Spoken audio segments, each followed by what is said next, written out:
Convido vocês, irmãos, a abrirem as suas Bíblias em Gálatas, no capítulo 2. Gálatas, capítulo 2, nós leremos os versos de número 15 a 21. Eu vou ler de acordo com a Nova Versão Internacional. Gálatas, capítulo 2, versos 15 a 21. Leia comigo. Nós, judeus por natureza e não pecadores dentre os gentios, sabendo contudo que o homem não é justificado por obras da lei, sim mediante a fé em Cristo Jesus, também temos crido em Cristo Jesus, para que fôssemos justificados pela fé em Cristo e não por obras da lei, pois por obras da lei ninguém será justificado. Mas se procurando ser justificados em Cristo fomos nós mesmos também achados pecadores, dá-se-á o caso de ser Cristo ministro do pecado? Certo que não. Porque se torno a edificar aquilo que destruí, a mim mesmo me constituo transgressor. Porque eu, mediante a própria lei, morri para a lei, a fim de viver para Deus. Estou crucificado com Cristo. Logo, já não sou eu quem vive, mas Cristo vive em mim. E esse viver que agora tenho na carne, vivo pela fé no Filho de Deus, que me amou e a si mesmo se entregou por mim. Não anulo a graça de Deus, pois se a justiça é mediante a lei, segue-se que Cristo morreu em vão. Vamos orar, irmãos? Louvamos, ó Deus, te bendizemos pela tua palavra lida. Ó Pai, e a nossa súplica é que o Senhor edifique a tua igreja pela tua palavra. Ó Deus, que o teu Espírito Santo convença os corações.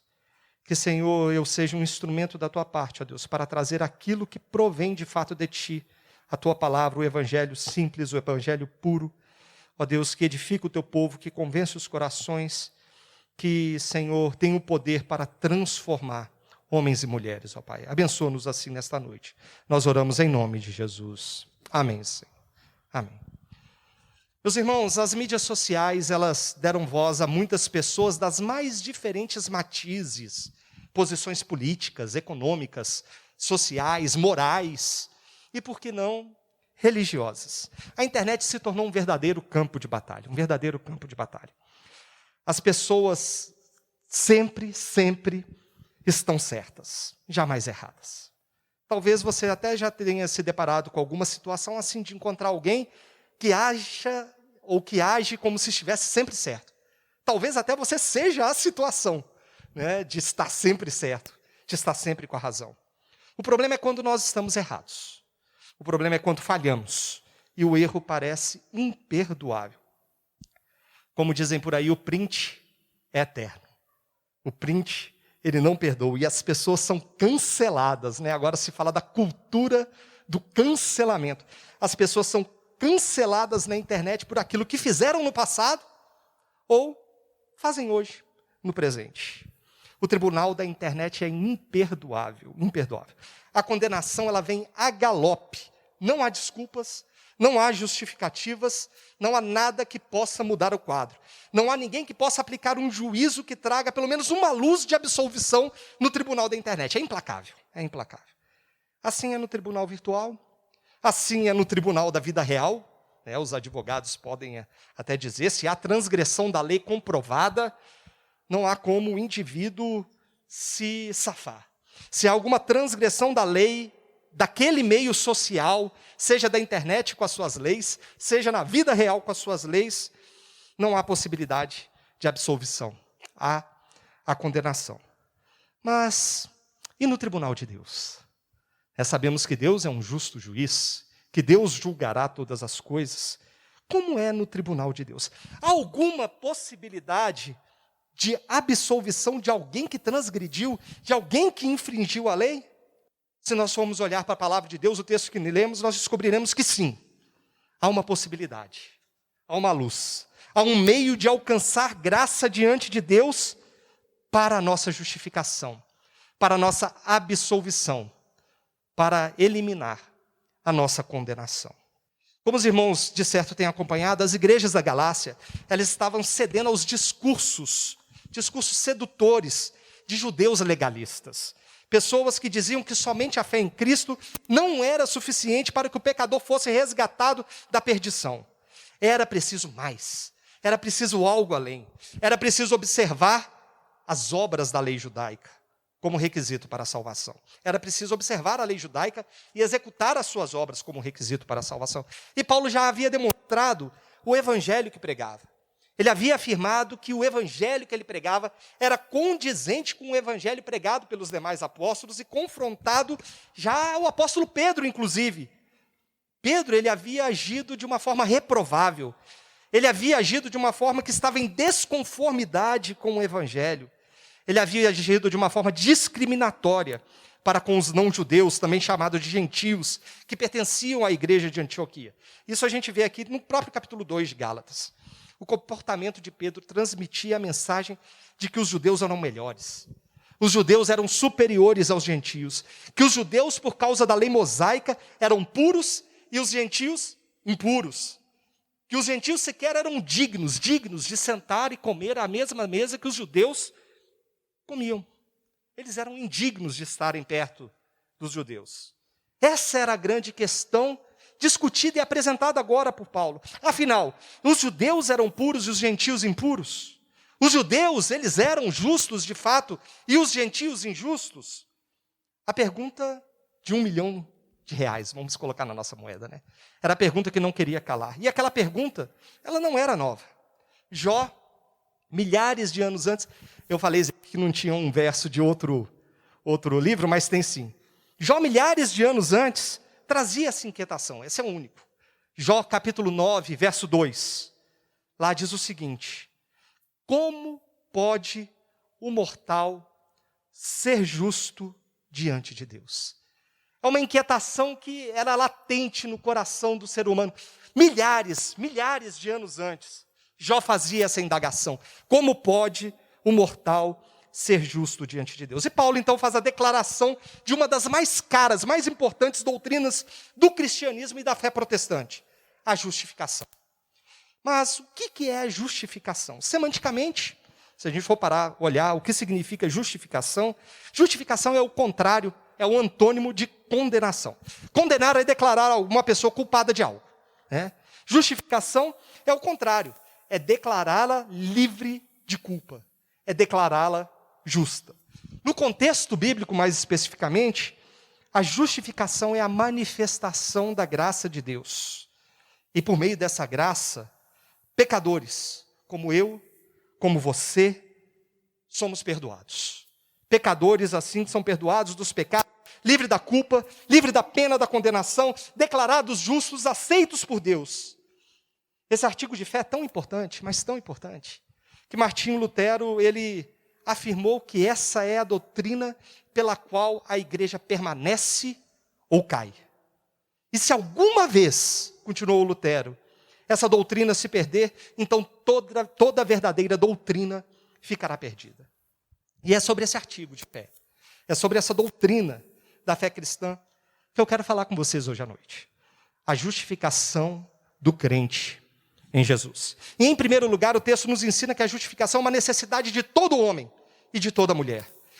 A justificação é uma necessidade de todo ser humano. Isso porque é o que a gente vê quando Paulo ele traz esse assunto à tona.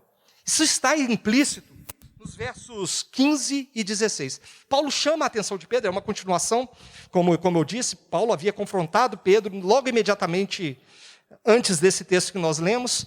Paulo havia confrontado Pedro havia agido de uma forma incoerente com o evangelho pregado, estava discriminando os não-judeus, os gentios, e Paulo chama a atenção de Pedro, dizendo que mesmo eles, a partir do verso 15, judeus, não gentios ímpios, sabem que o homem precisa ser justificado, independente de sua nacionalidade, independente da sua história, não importando se era judeu, não importando se era gentio, não importando se era homem, se era mulher, não importando a raça, não importando a cor da pele, não importando a idade, não importando o status social, a condição socioeconômica, todo e qualquer ser humano é por natureza inimigo, rebelado contra Deus, pecador, e para se reconciliar com seu Criador, ele precisa desesperadamente ser declarado justo e aceito por Deus. Mas por que a justificação é uma necessidade? Você pode falar assim, não, mas é uma necessidade do ser humano? Meus irmãos, é uma necessidade porque não há nada em nós, nada que possamos fazer que nos torne justos diante de Deus. Toda e qualquer necessidade, vamos pensar aqui rapidinho, toda e qualquer necessidade depende de um fator externo, depende de um agente externo. Um exemplo disso somos nós temos necessidade de oxigênio, nós precisamos de água, nós precisamos de alimento, e nós precisamos de um fator externo, de um agente externo que produza esses insumos, oxigênio, água, alimento, para que nós possamos sobreviver.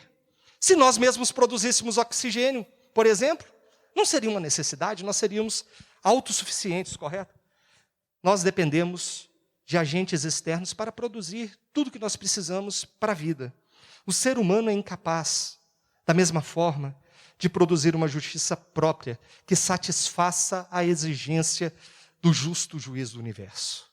É a pergunta que ecoa nas Escrituras, é a pergunta que ecoa no coração do homem ao longo dos séculos, dos milênios, como feito por Jó. Como pode um mortal ser justo diante de Deus?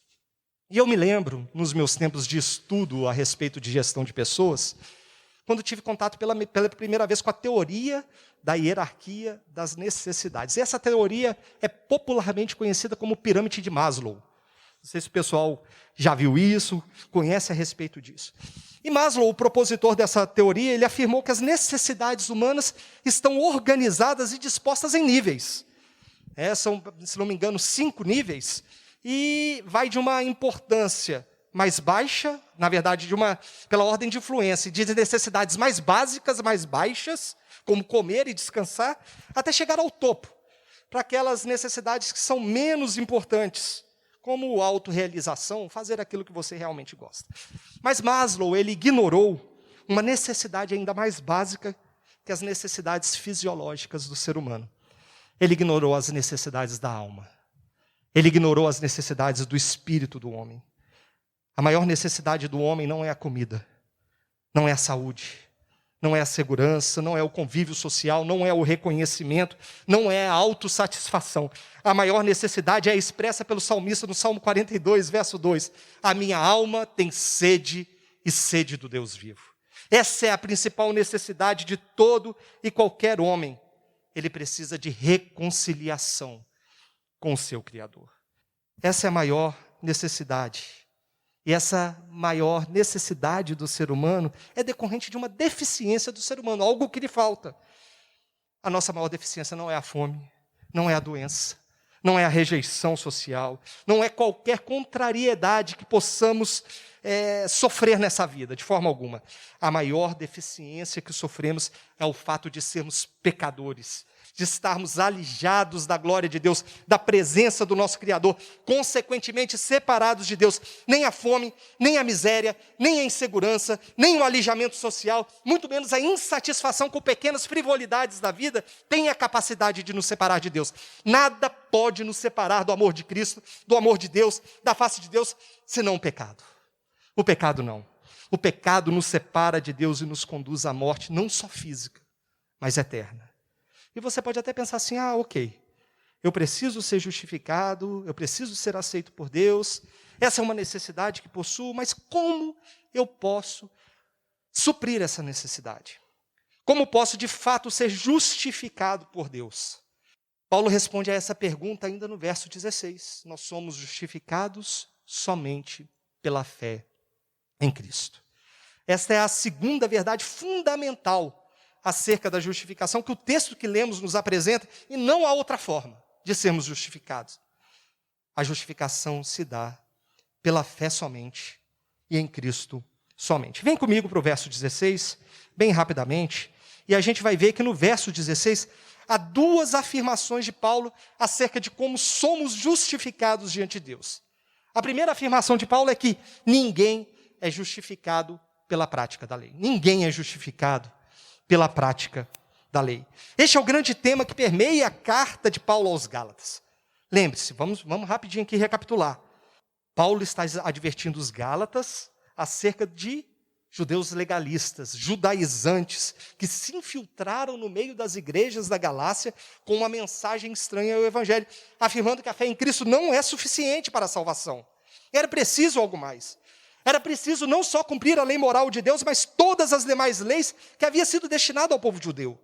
Era preciso que todo gentio, de certa forma, se tornasse judeu.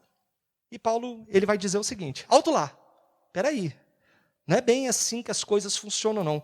Pela prática da lei, ninguém será justificado. Ninguém pode ser declarado justo pelo que ele pode fazer, pelas suas obras, pelos seus feitos. John Stott, ele diz que essa é a maior ilusão, a maior mentira do maior mentiroso do mundo, que é o diabo. Nunca em toda a história da humanidade, nunca em toda a narrativa bíblica, alguém foi justificado pelas obras da lei. Simplesmente porque ninguém jamais conseguiu obedecer à lei de maneira perfeita. Jamais. Ninguém obedeceu perfeitamente a lei. A lei de Moisés serviu e serve ainda nos dias de hoje para mostrar quão imperfeitos nós somos, quão pecadores nós somos e quão transgressores da lei nós somos. Como transgressores da lei, irmãos, somos lançados no banco dos réus, no tribunal de Deus. A segunda afirmação de Paulo, também no verso 16, sobre como somos justificados por Deus, se trata de um aspecto objetivo e suficiente. Somos justificados mediante a fé em Jesus Cristo. Esta é a forma como nós somos justificados. É por meio da vida e da morte de Jesus que somos justificados. Em sua vida, Cristo, ele obedeceu perfeitamente à lei em nosso lugar.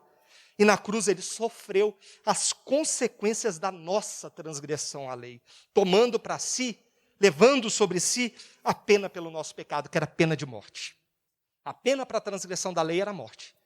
Jesus levou sobre si a pena que era nossa. E nós somos agora declarados justos, porque ele assumiu para si a nossa condenação e nos atribuiu a sua justiça, a sua perfeita obediência à lei. Pretender, meus irmãos, qualquer salvação à margem da confiança em Cristo para nos justificar é anular a graça de Deus. Eu queria saltar rapidamente aqui para o verso 21. O verso 21, ele diz isso. Dizer que nós somos justificados pelas obras significa dizer que não precisamos da graça de Deus. Significa dizer que Cristo morreu inutilmente. Insistir numa pretensa justificação baseada em obras ou nos próprios méritos é tornar supérflua, é tornar inútil a obra de Cristo na cruz em nosso favor. É dizer que Cristo viveu, que Cristo morreu, que Cristo ressuscitou em vão.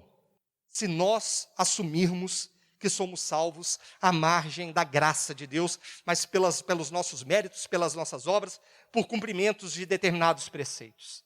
É afirmar que nós somos donos dos nossos próprios destinos e que nós podemos salvar a nós mesmos. Nos dias de Lutero, a mensagem predominante era de que as almas saíam do purgatório ao tilintar de moedas no fundo dos cofres. Eles acreditavam que podiam comprar a salvação dos seus queridos. Literalmente, vendiam uma pretensa justificação. Lutero, ele rejeitou esse pagamento por indulgências como meio para a salvação da alma. Ele reconheceu que o homem precisava ser justificado, sim, diante de Deus, mas pela fé em Cristo Jesus. E este foi o tema principal, foi o mote principal, o princípio formal, basilar, que sustentou a reforma protestante. E ele trouxe para nós, nos legou, nos trouxe como herança 3 bandeiras, que você já deve ter ouvido falar, os irmãos, da reforma protestante. O princípio da justificação pela fé trouxe a bandeira da sola gratia, que é somente pela graça que nós somos salvos, sola fide, que é somente pela fé que somos salvos, e solus Christus, que somente em Cristo nós encontramos a salvação. Em resumo disso tudo, da reforma protestante, do legado de Lutero, nós somos justificados somente pela graça por meio da fé em Cristo Jesus. Não há outra forma. Não há outra forma. Meu irmão, minha irmã, como você tem enxergado a sua aceitação por parte de Deus? Como tem sido o seu relacionamento com Deus? A sua devoção com Deus? O seu papel diante de Deus? Existe gente que pensa que é aceito por Deus porque é uma pessoa boa. Existe gente que pensa que é aceito por Deus porque é um bom marido, uma boa esposa, um bom pai, uma boa mãe, um bom filho, ou porque paga todos os seus impostos e contas em dia, ou porque não comete crimes, né? Nunca matei, nunca roubei, nunca fiz nada disso, porque é um bom cidadão. Sinto muito te informar, meu irmão, você não faz mais do que sua obrigação. Essa é a verdade nua e crua. Nada disso é capaz de nos justificar diante de Deus. Tem gente que acha que fazendo penitências, fazendo participações em campanhas e doações financeiras, o justifica diante de Deus? De forma alguma, de forma alguma. E esse é o momento de nós revisitarmos o nosso relacionamento com Deus. Talvez seja um relacionamento baseado nos nossos merecimentos, naquilo que a gente acha que a gente merece, nos nossos méritos, no que a gente pode fazer, no que a gente pode executar, no que está ao nosso alcance, e não nos merecimentos do nosso Salvador, o Senhor Jesus. Se isso estiver acontecendo, meu irmão, minha irmã, nós estamos anulando a graça de Deus. Estamos rejeitando a graça do Senhor Jesus. Estamos declarando que foi vã a obra de Cristo na cruz por mim e por você. Nós só podemos ser justificados se, e somente se, reconhecermos o nosso pecado e a nossa incapacidade de nos fazer aceitáveis diante de Deus. Nós só podemos ser justificados se nos arrependermos de nossas práticas más, da nossa autossuficiência, de nossa autonomia, da nossa autojustificação. Nós só podemos ser justificados, meu irmão e minha irmã, se e somente se depositarmos a nossa confiança inteiramente em Cristo para nos salvar. Só Ele pode. Só Ele pode nos salvar. Só Ele tem méritos para isso. Somente por meio dele, o justo, podemos ser declarados justos, podemos ser justificados. E é somente pela graça, é somente pela fé, é somente pelos méritos de Cristo que podemos ser justificados diante de Deus. Não há outra forma.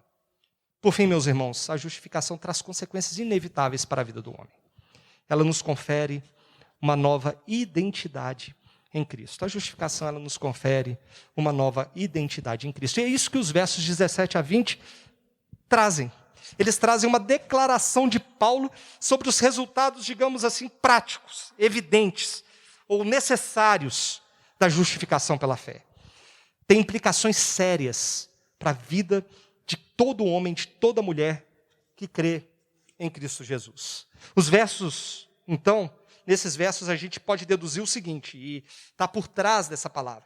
Os opositores de Paulo defendiam a salvação pelas obras da lei e criticavam a doutrina da justificação pela fé.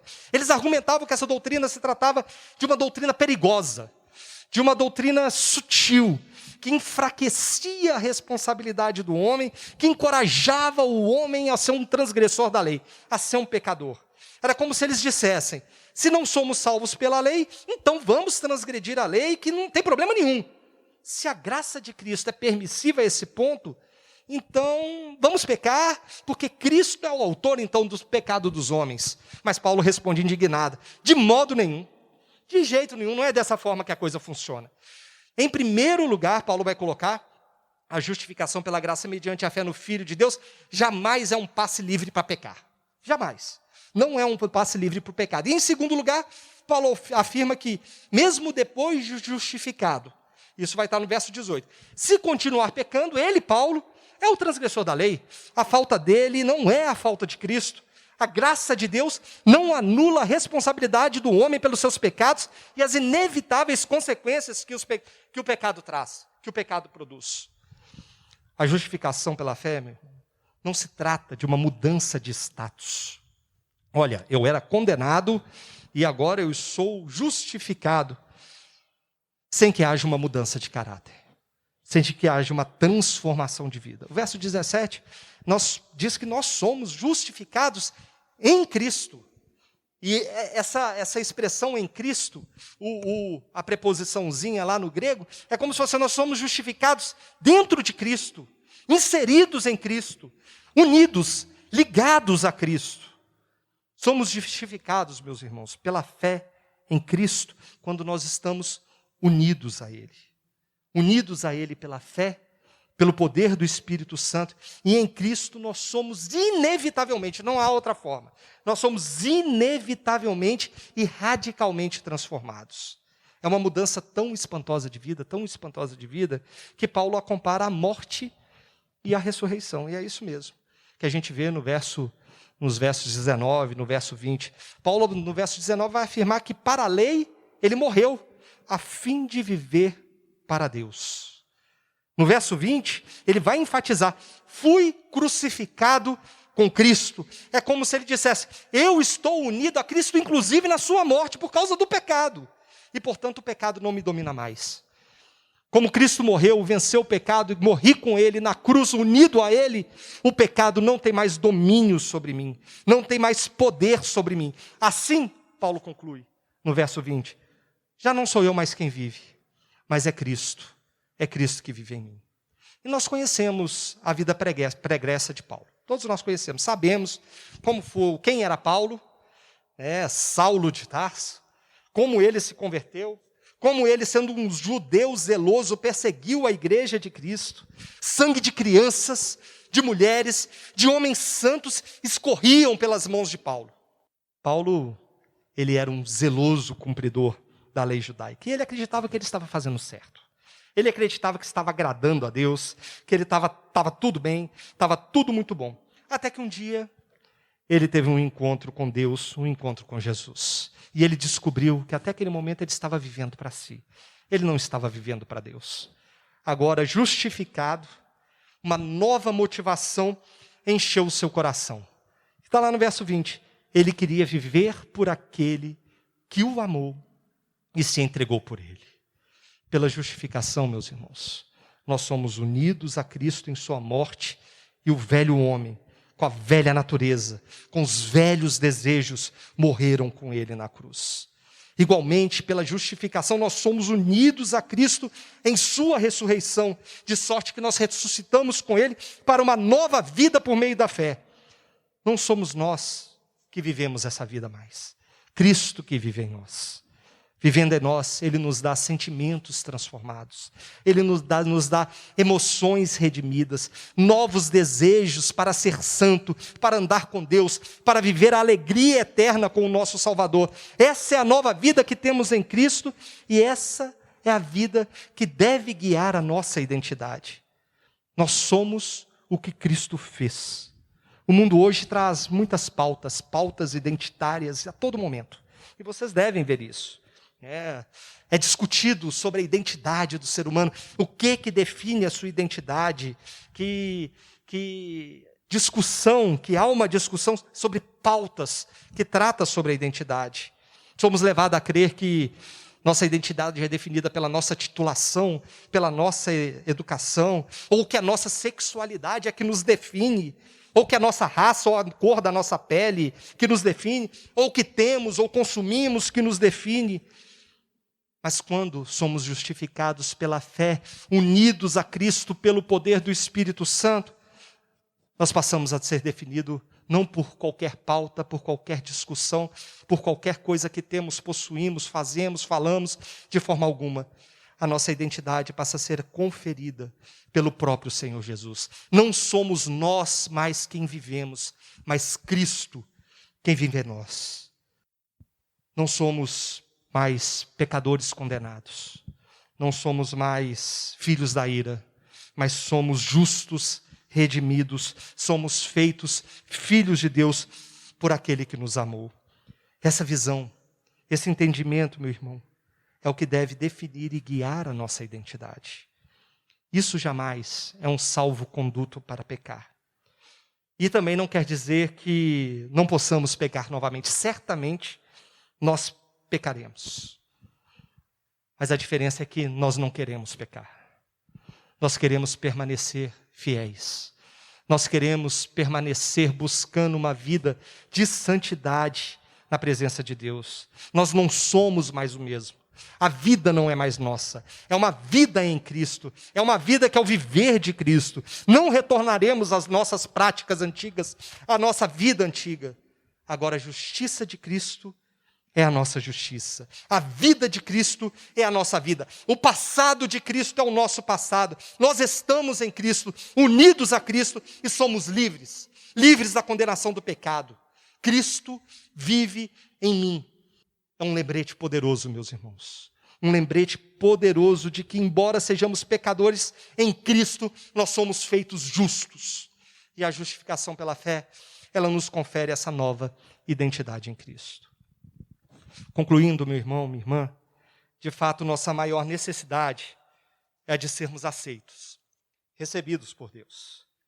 Isso não se dá pelos nossos méritos. Isso aí a gente pode ter essa certeza. Não se dará pelos nossos merecimentos. Não se dará pelo que possuímos, pelas nossas riquezas, porque somos legais, nada disso. Não se dará por um preço a ser pago. O preço da nossa justificação já foi pago na cruz do Calvário pelo nosso Salvador. Não seremos justificados por algo que devemos fazer. Tudo já foi feito na cruz. Há um cântico, que diz que todo o trabalho é de Deus e o nosso trabalho é descansar nele, é confiar nele, é crer nele, é esperar dele a salvação. É viver a vida dele, é definir nossos pensamentos, nossos valores, nossa identidade nele. Hoje é dia de reconhecer, meus irmãos, que somos desesperadamente necessitados da graça de Deus. Qualquer coisa que necessitemos além disso é supérflua, Hoje é dia de reconhecermos que sem Cristo nada podemos, nada fazemos, nada alcançamos. Hoje é dia de meditarmos e verificar, sondar, olhar para dentro de nós e redefinir a nossa identidade à luz de quem Cristo nos tornou, à luz de quem nos remiu e nos justificou para ser. Nós somos justificados, perdoados, não há mais condenação, não há mais escravidão sob o jugo do pecado, somos livres para viver a vida de Cristo. Viver a vida de Cristo, em Cristo e para Cristo. Amém, meus irmãos? Vamos orar? Eterno Deus bendito, louvamos o Teu nome, ó Deus, pela Tua palavra, ó Deus, que é poderosa para falar aos nossos corações, confrontar os nossos pecados, nos moldar à Tua vontade. Louvamos, ó Deus, porque encontramos em Cristo, ó Deus, a justificação dos nossos pecados. Por vezes queremos, Senhor, que as nossas obras, o nosso esforço, a nossa vontade, nos levem até o Senhor, nos faça ser aceitos. Ó Deus, procuramos às vezes o caminho mais difícil. Muito mais simples lançar sobre o Senhor toda a nossa esperança, toda a nossa confiança, mas preferimos obstinadamente seguir por um caminho mais difícil do alto merecimento, da autossuficiência, ó Pai. Por isso, Senhor, te pedimos, nos ajuda, ó Pai. Nos ajuda a confiar na obra de Cristo. Nos ajuda, ó Deus, a reconhecer a nossa maior necessidade, de ser aceitos por Ti, reconciliados contigo.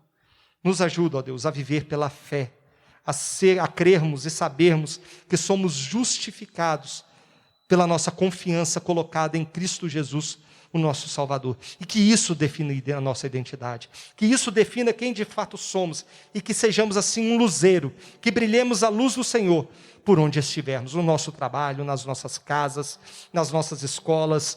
Ó Deus, quando, Senhor, voltarmos ao nosso convívio, que possamos ter palavras de esperança. Que podemos transmitir as boas novas de salvação. Que possamos ser luz em meio a esse mundo de trevas. Oramos assim, ó Pai, suplicando o Teu favor no nome santo do Senhor Jesus. Amém. Amém, meus irmãos.